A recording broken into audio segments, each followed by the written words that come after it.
Sobre as analogias que o irmão usou, por que eu disse que depõe contra o irmão?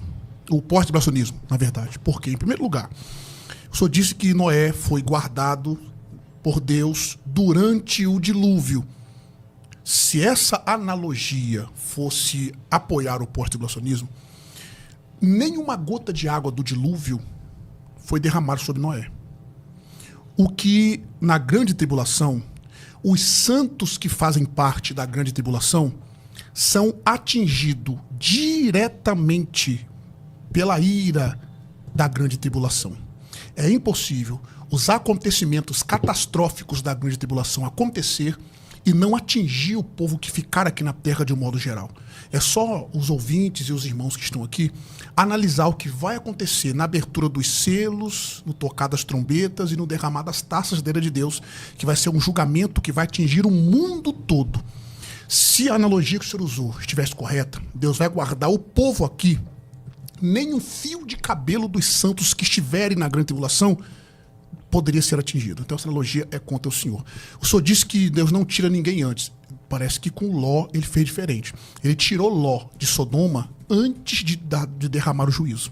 Ok? Sobre as pragas do Egito, por exemplo, é verdade. Deus derramou as pragas e não tirou Israel do Egito. Certo? Só que a cidade que Israel estava foi atingida pelas pragas? Não. Não foi atingido pelas pragas. Então, essa analogia, mais uma vez, traz redundantemente o assunto que eu disse na primeira analogia. Se a igreja estiver aqui durante a grande tribulação e usando a analogia que o senhor usou, ela não pode ser tocada nem um fio de cabelo dela, como aconteceu com Israel no Egito, como Noé em Sodoma, como Noé no dilúvio. Ló foi tirado antes de Sodoma, então aqui depõe a favor do pré-tribulacionismo, obviamente. Elias foi tirado antes da destruição do Reino Norte. Enoque foi arrebatado antes do juízo, antes do dilúvio e etc.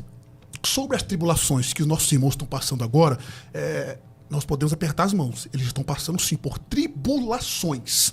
Mas a grande tribulação, pastor, é sui generis. É de único gênero. Quem disse isso foi Jesus. Ele disse que nunca houve e nem nunca haveria um período como aquele chamado de a grande tribulação. Tanto que em Apocalipse capítulo 7 e o verso 14, João diz que aquele texto, a tribulação, é a grande. A expressão ali, num particípio presente, que as pessoas vêm da tribulação, da grande, por duas vezes, ele repete o artigo. Tetlipsis tesmegales. Reverendo Lucian, professor Lucian, vai concordar comigo que a repetição do artigo duas vezes ali, ele está dizendo Ruto eisin roier comenoi ectestilipsius tesmegales. Ectestilipsius tesmegales. O tes está sendo repetido duas vezes. Então uma tradução melhor é da tribulação, da grande. Está destacando, fazendo jus ao que Cristo disse em Mateus, capítulo 24, Marcos 13, Lucas 21, que nunca houve nem haveria um período como aquele, por isso que é sui generis. Então, comparar as tribulações que nossos irmãos estão passando, qualquer que seja o país, e eu não quero diminuir a dor deles, nós oramos, e é verdade, a igreja passa por tribulações, isso é indiscutível, mas comparar o que eles estão passando com a grande tribulação é, no mínimo, anacrônico. Eu sugeriria a leitura de 2 de Pedro, capítulo 2, versículo 9. Assim sabe o Senhor sabe livrar da tentação os piedosos e reservar os injustos para o dia do juízo, para serem castigados. Deus tem o poder de livrar quem Ele quiser, mesmo durante a tribulação. E é verdade, existem pessoas que são martirizadas durante a grande tribulação, concordamos com o irmão. Então, a tipologia quase nunca é 100% perfeita. No caso de Noé eram 8 almas, no caso de Ló não eram 8 almas, no caso dos israelitas do Egito não eram 8 almas. Aí será que a gente vai dizer que não existem paralelos porque tem alguma coisa que não bate exatamente do mesmo jeito? Não, existe um paralelo aí. O paralelo é, o povo de Deus é atribulado pelos ímpios, não é atribulado por Deus. A ira de Deus nunca se derrama contra a igreja. A ira de Deus, do Senhor Jesus, não se derrama contra a sua noiva, que é a igreja. O Senhor sabe livrar da tentação os piedosos, mas os injustos Ele vai castigar na ira, nas taças da ira. Mas a igreja, a história da igreja é a grande tribulação, em certo sentido. Não dá para negar que desde Nero, e antes mesmo de Nero, o nosso líder maior, ele foi martirizado. E dali em diante, a nossa história como dizem os batistas, rastros de sangue. O texto que o senhor citou é 1 Pedro 2,9? 2 de Pedro 2,9. Só para deixar bem claro, nós podemos apertar as mãos aqui. O senhor está correto mesmo. Deus sabe livrar da ira ou da tentação os piedosos. Da ira. Isso é bíblico. O senhor está correto e nós apertamos as mãos aqui. Porque Paulo disse que em 1 Tessalonicenses capítulo 1, verso 10, que nós esperamos a Cristo, o qual nos livra da ira vindoura. E no capítulo 5, verso 9, ele diz que nós não fomos destinados para a ira, mas para a aquisição da salvação. Concordo também perfeitamente.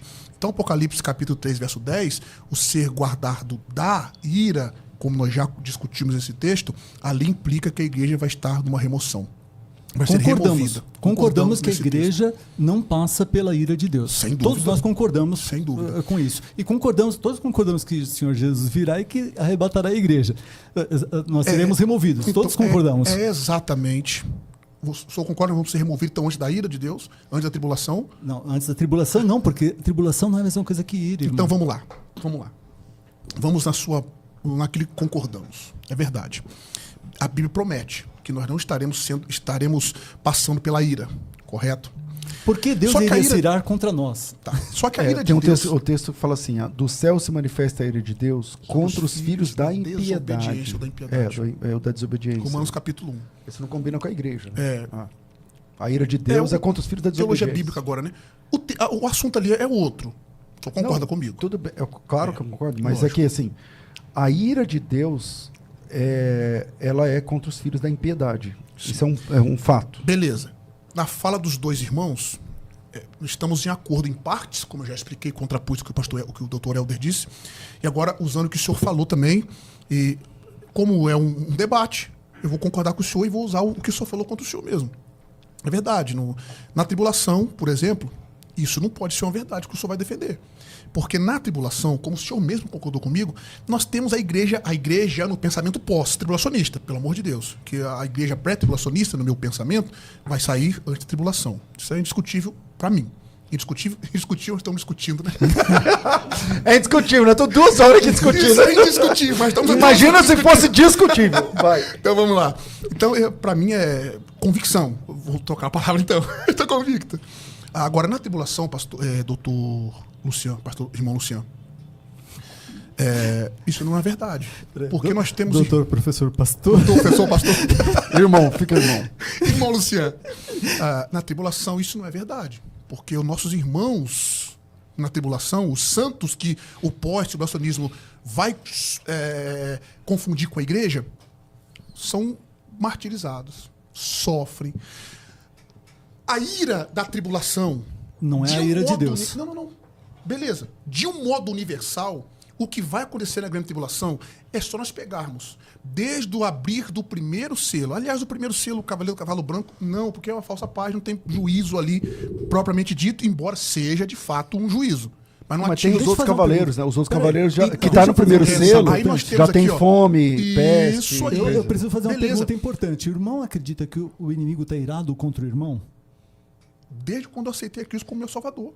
Fechamos. O inimigo sempre esteve irado contra a igreja. O dragão persegue a mulher e assim por diante. Então o senhor só quer dizer que aquela mulher então é a igreja. Independentemente de quem é a mulher, se é a Virgem Maria, se é Israel, se é a igreja, seja lá quem for. Sim.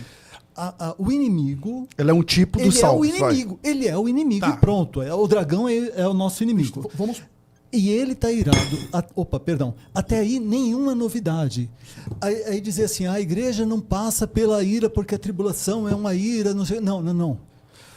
O inimigo nos atribular, essa é a nossa história. É a história dos mártires. É a história dos que vivem nos países do Reino do Dragão, lá na China.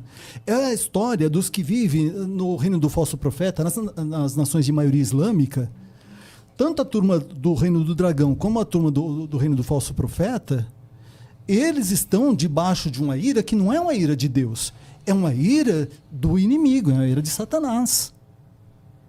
O Satanás, ele se ira contra o povo de Deus e sempre se irou e se ira contra nós aqui agora, nesse momento. Então, mas agora... isso não é a ira de Deus. A gente tem que diferenciar uma coisa da É outra. o que eu acabei de explicar para o nosso doutor Pastor Helder, que ele tentou fazer um paralelo das tentações, das tribulações que eles estão passando aqui agora, e isso aí, pastor, o professor, mais uma vez, de dar mão. O que está acontecendo aqui agora não é a ira de Deus mesmo, não. O que vai acontecer na grande tribulação, sim, é a ira de Deus. Aí, vamos para o ponto que a gente concorda. O senhor concorda comigo que comparar as tribulações que está acontecendo agora com a grande tribulação é anacrônico ou não é? Eu não diria anacrônico. Eu diria que no mínimo... Isso aqui é um ensaio.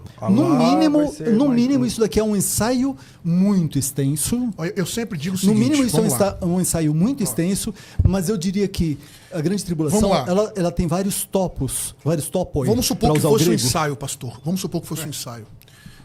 Nós podemos comparar a ira do diabo com a ira de Deus? Quem é mais forte?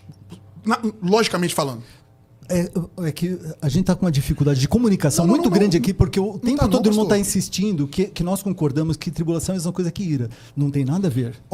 Vamos lá. É porque o senhor está falando uma coisa, o pastor estava defendendo uma outra coisa totalmente diferente. Ele fez sim a menção de que o que a igreja está passando na China, etc, etc. É ira de Deus? O irmão acredita então, agora que Deus está irado contra os cristãos chineses? Não. Claro que não. Acho que ninguém aqui... Então a comparação que o senhor fez...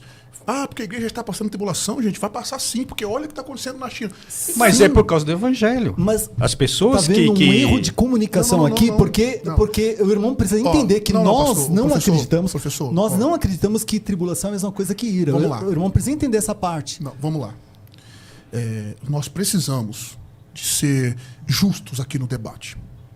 Quando eu falar uma coisa que eu discordar, eu vou interrompê-los. Vou falar, não. Discordar não, que eu não tinha dito. Eu vou interrompê-los, pastor, não disse isso, eu disse isso. E tanto o senhor quanto o pastor Helder, ou o doutor Helder, fizeram afirmações de uma forma e depois foram mudando. Quem estiver discordando de mim é só voltar o vídeo desde o começo. Foram mudando as opiniões em vários assuntos. Eu estou mantido firme no meu ponto de vista desde o início.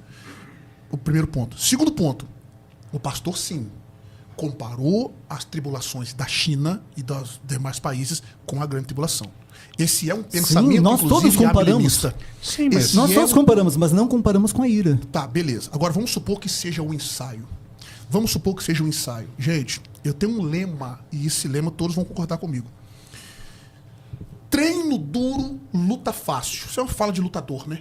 Se eu treino mais leve do que eu vou lutar, eu tô 99% com a luta perdida.